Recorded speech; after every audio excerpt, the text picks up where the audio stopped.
விளாதிக்குளம் கொடூரம் 17 வயது மாணவி கொலை, சிசிடிவி மூலம் சிக்கிய குற்றவாளி. தமிழகத்தை உலுக்கிய கொடூர சம்பவம் தூத்துக்குடி மாவட்டம் விளாதிக்குளத்தில் நடந்துள்ளது.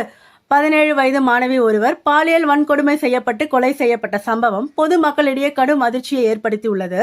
இந்த சம்பவம் மார்ச் 10ஆம் தேதி மாலை ஆரம்பமானது. வீட்டின் அருகே உள்ள காட்டுப்பகுதிக்கு சென்ற மாணவி நீண்ட நேரமாகியும் வீடு திரும்பவில்லை. இதனால் பதற்றமடைந்த குடும்பத்தினர் உடனடியாக தேடுதல் பணியில் ஈடுபட்டனர். மறுநாள் காலை அந்த மாணவி உயிரிழந்த நிலையில் கண்டுபிடிக்கப்பட்டார். இந்த சம்பவம் அந்த பகுதியை மட்டுமல்லாமல் தமிழகம் எங்கும் பெரும் அதிர்ச்சியை ஏற்படுத்தியது.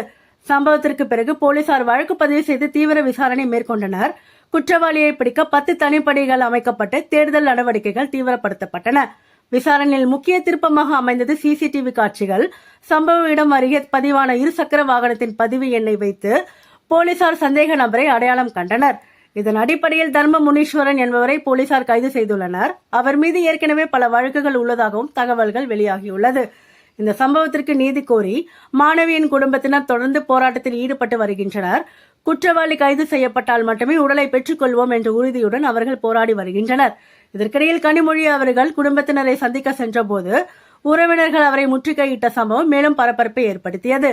இந்த சம்பவம் பெண்களின் பாதுகாப்பு மற்றும் அடிப்படை வசதிகள்